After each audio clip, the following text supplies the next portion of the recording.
सिर्फ हमारे हथियार ही नहीं है, बल्कि हमारी एकता भी है। ये लड़ाई का अंत नहीं है,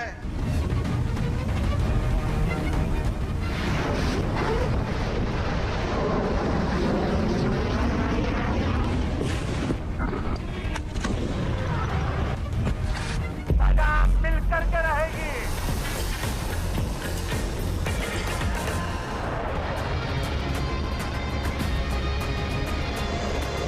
ये नरेंद्र मोदी सरकार है, किसी को बख्शा नहीं जाएगा।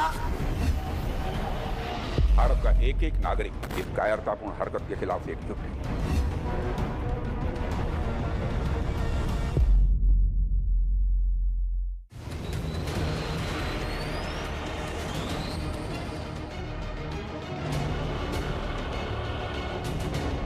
इन चेहरों की त्योरियां पाकिस्तान पर इतनी भारी पड़ने वाली हैं कि उसे खुद उस सजा का अंदाजा नहीं हो पा रहा है। पहलगाम हमले के बाद जैसे जैसे एक एक दिन बीता, पाकिस्तानी आतंक के अंत का एक एक दिन कम होता गया।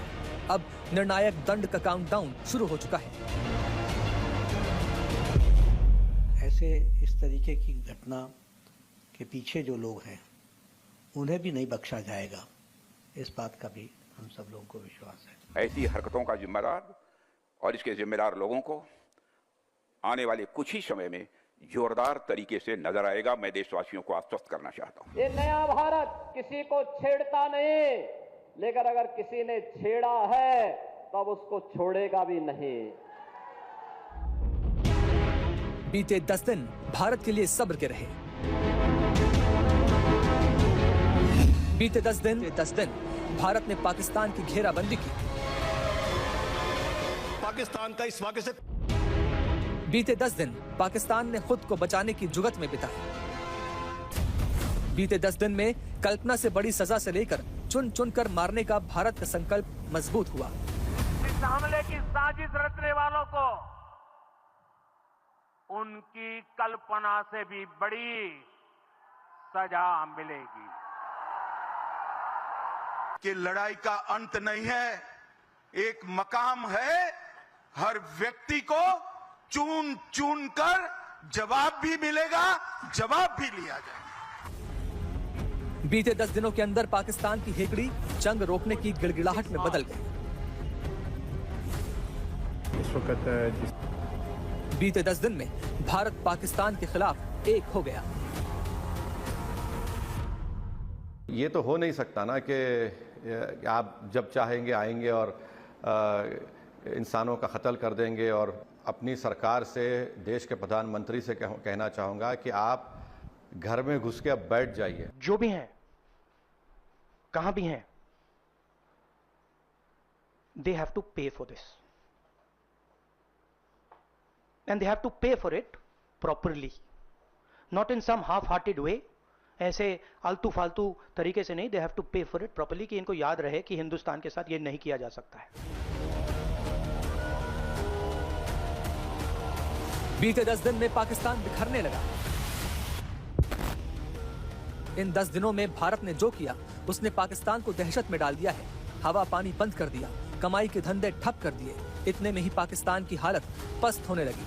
लेकिन भारत का ऐलान है कि असली बदला अभी बाकी है। 10 दिन का हर पल पाकिस्तान पर भारी बीता है। 70 सालों का एक एक पाप उसके सामने नाचने लगा है। इतनी दहशत और वहशत तो पाकिस्तान में पहले कभी नहीं देखी गई। लेकिन अब जो सबसे बड़ा डर पाकिस्तान के सामने है वो ये है कि भारत ने जवाब की जो भी तारीख सोची है उसमें 10 दिन कम हो गए, यानी तबाही अब और नजदीक आ चुकी है।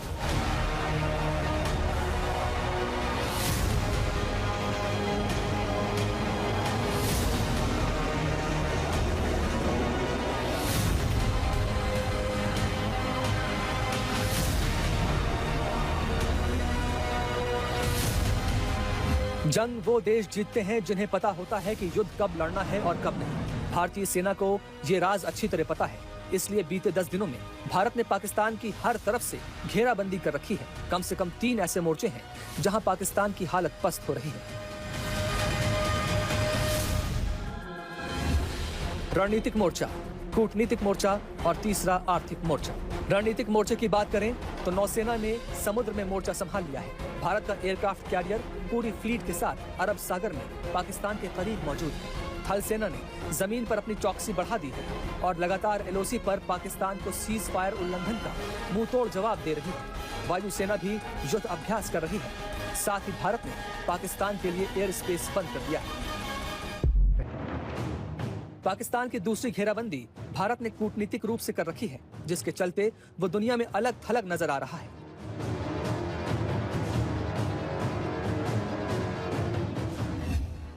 कूटनीतिक मोर्चे पर भारत ने लगातार दुनिया भर के देशों को पहलगाम हमले में पाकिस्तान के शामिल होने के सबूत दिखाए हैं। भारत ने एक डॉसियर भी तैयार किया है, जिसमें पाकिस्तान की तरफ से होने वाली आतंकवादी घटनाओं को शामिल किया गया है। भारत के विदेश मंत्री एस जयशंकर लगातार दुनिया के कई देशों के विदेश मंत्रियों से मुलाकात करके पाकिस्तान के आतंकी चरित्र का कच्चा चिट्ठा खोल रहे हैं। यूएनएससी में भी पाकिस्तान के खिलाफ मोर्चा खुला है। तीसरा और सबसे जरूरी मोर्चा है आर्थिक। पहले से कंगाल पाकिस्तान के लिए ये सबसे बड़ी मार है। सिंधु जल समझौता स्थगित करने से सूखे की स्थिति बनेगी और पाकिस्तान की कृषि आधारित अर्थव्यवस्था पर असर पड़ेगा। अटारी बॉर्डर बंद कर दिया गया है, जिससे इस रास्ते होने वाले कारोबार ठप है। पाकिस्तान को करीब 3,800 करोड़ का नुकसान हो रहा है। एयर स्पेस बंद है, जिससे पाकिस्तान के विमानों को लंबी दूरी तय करनी पड़ रही है और खर्चा बढ़ रहा है।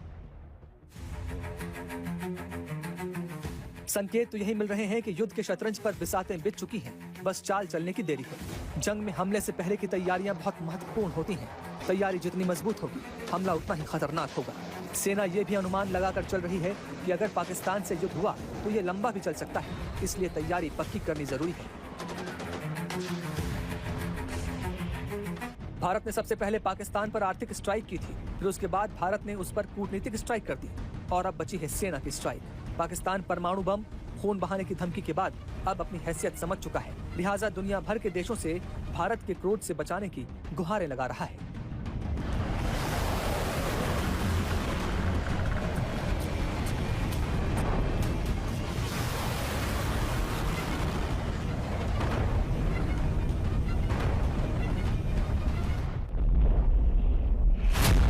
पुलवामा हमले के साजिशकर्ताओं को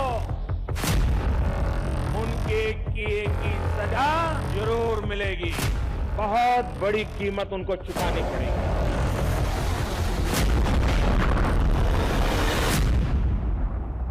आतंकवादी कान खोल के सुन ले, ये देश सांस को कभी भूलने वाला नहीं है।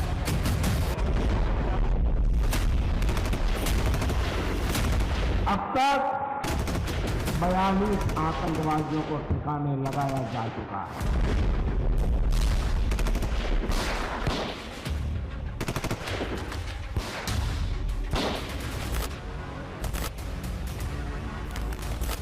प्रधानमंत्री मोदी का ऐसा चेहरा देश और दुनिया तीसरी बार देख रही है। पिछले 2 बार जब चेहरे पर गुस्से के ऐसे भाव आए थे तो पाकिस्तान को बहुत भारी पड़े थे। उनकी कल्पना से भी बड़ी सजा मिलेगी। 2016 में उरी हमले के बाद प्रधानमंत्री को जब गुस्सा आया तो प्रधानमंत्री मोदी ने सेना को खुली छूट दी और 4 दिन बाद सेना ने सर्जिकल स्ट्राइक कर दी। 2019 में दूसरी बार पुलवामा अटैक के बाद प्रधानमंत्री मोदी के तेवर सख्त हुए, तब फिर उन्होंने सेना को खुली छूट दी और 11 दिन बाद बालाकोट में एयर स्ट्राइक की भारतीय सेना ने, जिसमें पाकिस्तान के 300 से ज्यादा आतंकी मारे गए। अब एक बार फिर चेहरे पर क्रोध है और सेना को खुली छूट दी जा चुकी है। 10 दिन बीत चुके हैं, तो क्या समझा जाए कि पहलगाम के बलिदानियों के खून के इंसाफ की घड़ी अब नजदीक है। प्रधानमंत्री मोदी की वर्किंग स्टाइल ऐसी ही है जिसने पाकिस्तान को बेचैन कर रखा है।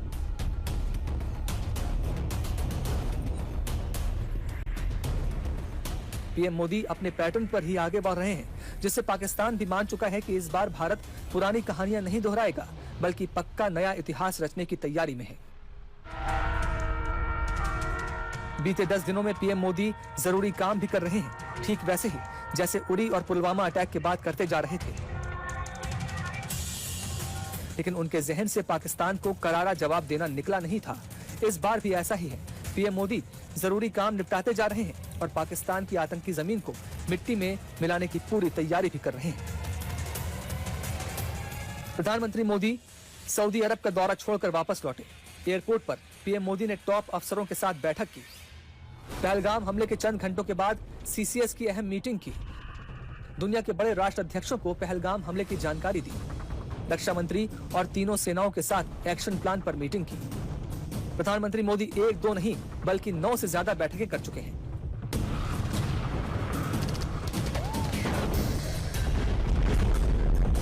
संकेत साफ है कि आतंकवाद के खिलाफ जवाबी कार्रवाई की रणनीति तैयार है। वो रणनीति जिसके बाद पाकिस्तान को कल्पनाओं से भी बड़ी सजा मिलेगी।